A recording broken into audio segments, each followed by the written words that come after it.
Good morning, everybody. I welcome all. Today's lecture about Hobbes studies. It was written by Francis Bacon. This is the second series of lecture on Hobbes studies. Already we discussed the first part about introduction of Francis Bacon and also the text of studies. Francis Bacon was one of the greatest writers in England. He wrote number of essays. Hobbes studies extracted from his collection of essays.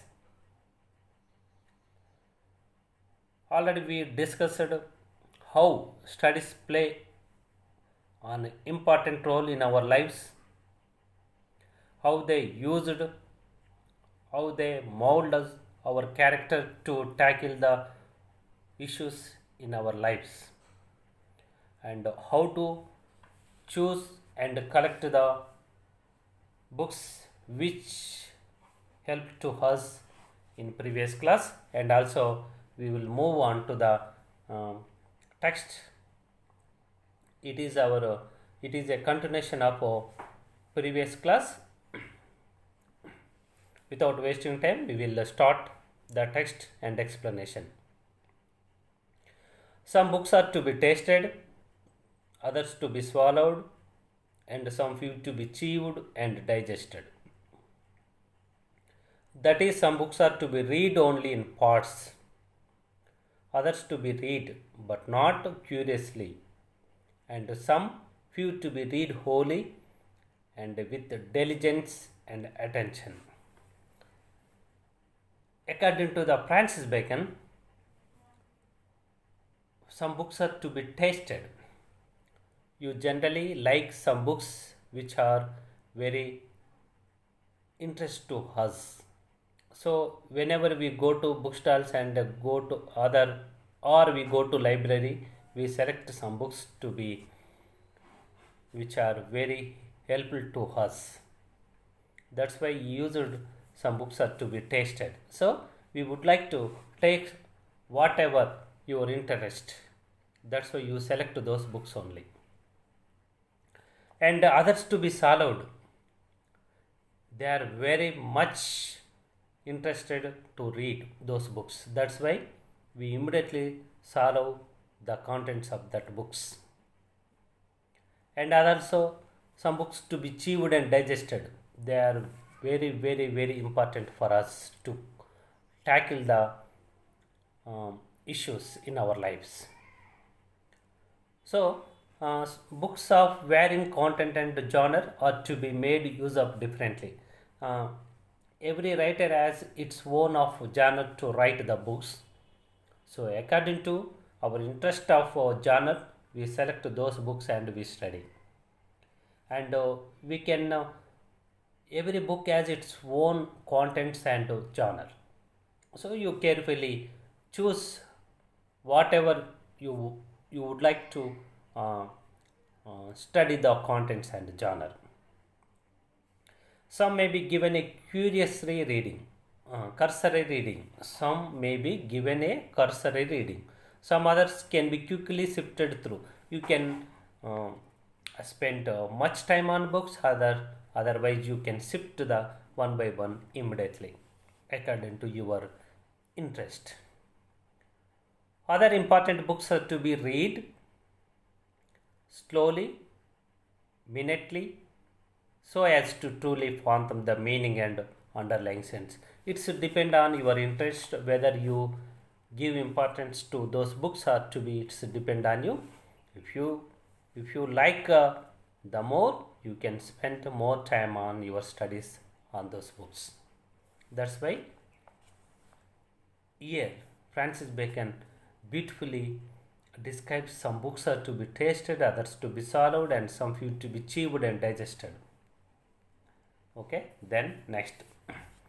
Some books also may be read deputy and extracts made of them by others, but that would be only in less important arguments and the memory and the manner sort of books. Else else distilled books are like common distilled waters, flashy things. One can ask an assistant to read a book and prepare a short summary of it. If you are not unable to make a notes, you can ask the help of others to read and also make short summary for you. But such practice should be followed for obtaining guidance on matters of lesser importance. So you don't pay the attention of those kind of books. There are some books which are in fact shortened already. Already there are shortened books. Whether you want to give importance to those books or not, it's depend on you. Then it's a one of the famous quotes of Francis Bacon in his essay, that is of studies. Reading maketh a full man, conference a ruddy man, and writing an exact man. So he uses three beautiful words: reading, conference, writing. Reading makes you a full man, conference a ready man, he can do anything in any time, and writing an exact man, that means perfect man. You can solve everything, you can remember everything by writing the your books, or whatever you write you can remember forever. Reading adds perfection to a man's personality. Discussing with others about the contents of book imparts special practical skills to the reader.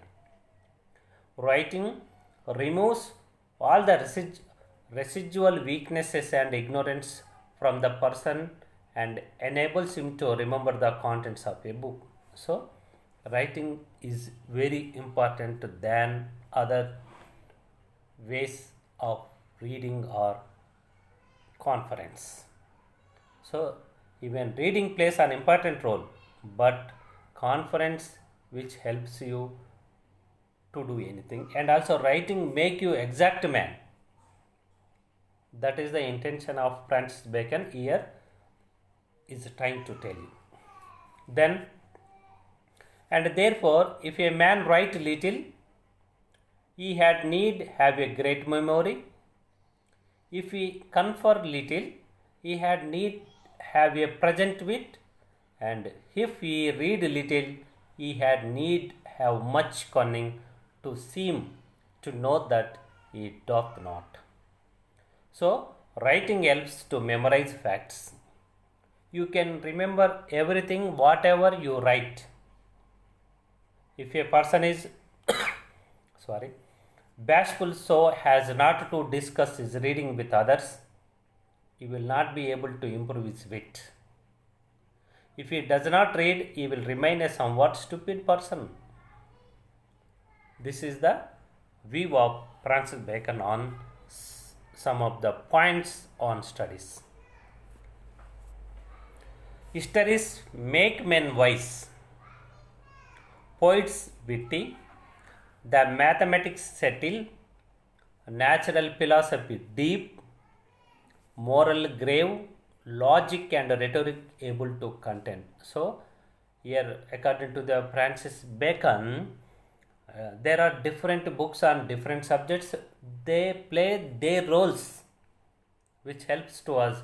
If you read histories which make men wise, and also if you read English literature, which if you read poetry, it will make you witty, and you can practice mathematics, you can solve the subtle issues, and if you read philosophy, you can develop a deep thinking, and also moral grave, logic and rhetoric able to contend. Studying history makes a man wiser, studying poetry makes a man wittier, mathematics gives sound logical sense, and a philosophy imparts valuable lessons or morality. absent absent study in Morse.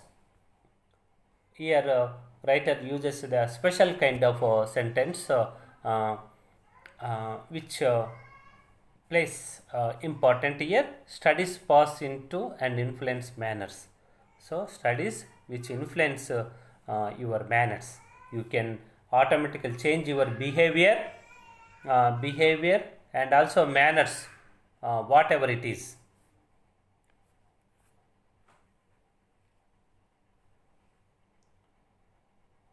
Then, nay, there is no stone or impediment in the wit, but may be wrought out by its studies, like as diseases of the body may have appropriate exercises. Wit is a God given gift. Some people can discuss anything and also they convey their information with wit. It attracts everything. It is present in everybody. However, it can be sharpened by a selective study. So everybody has that kind of human and wit, but by studying it can show your behavior. This is akin to the way certain weaknesses of the human body are cured by appropriate physical exercises. Bowling is good for the stone and reins, shooting for the lungs or breast, gentle walking for the stomach, riding for the head, and the like. They cure many ailments. How our life every day in our practical life, how other things will help you to improve your body. Yeah, Francis Bacon is trying to describe. So you see here, you should every day do some physical exercises for your wealthy mind and body. Bowling is good for the stone and reins. So bowling will help your body, and shooting for the lungs and breast. So shooting will help for your lungs and breast, and gentle walking for the stomach. If you go every day walking, it will help you. Riding for the head. So riding will help for head and the like. They cure many ailments. Okay, then if his wit be not apt to distinguish or find differences, let him study the schoolmen, for they are simony sectors, splitters of hairs. If a person does not have the ability to discern, he will be benefited by studying schoolmen, as it trains mental ability and develops the art of expression. So, studies are important in our lives. You can develop automatically by studies. Even schoolmen, as it trains mental ability and develops the art of expression. So you can overall improvement only by the studies. So you pay attention about the studies, and whatever books you like, you take them and concentrate on these books, but your focus should be on studies. If he be not apt to beat over matters and to call up one thing to prove and illustrate another, let him study the lawyer's cases. So every defect of the mind may have a special receipt. If a person is unable to garner facts and manipulate them to put across his views convincingly, studying law will help him. Thus, every deficiency of mind can be addressed by appropriate reading. So, the studies mold your mind and also your behavior. You can do and you can solve whatever obstacles will face you. You can easily solve the issues only by your studies. You can convince every argument only by studying. Studying law will help you You can argue everything only by the studying law will help you. Thus, every deficiency of mind can be addressed by appropriate reading. So, reading plays an important role in everybody's life, according to Bacon. If all you do is study and never use what you have learned, what have you achieved? If you only study to achieve recognition, what did you waste your time for? If your knowledge is narrowing your view instead of broadening it, what is the point of learning? Here, the view of Francis Bacon on of studies. So, he gives his opinions about the importance of studies in everybody's life. So, you should focus on that, which will help you. You can do anything by studies, and you can change your personality. You can change your behavior by only by studies. So, studies plays an important role in human beings' lives. That's why he used a beautiful quotation: reading maketh a full man, conference a ready man, and writing an exact man. So, you can focus on these threes and you can improve yourself. So, here Francis Bacon trying to tell the students you should focus on studies. Every student must read, and develop your personality, and pay attention also some exercises which help you wealthy mind and wealthy body, and healthy mind and healthy body. So this is the his views on of studies. It is a famous essay by Francis Bacon. So I hope you understand well. With these lines, I wind up here, and I hope you understand very well. Thank you. Thank you very much.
Good morning, friends. I welcome all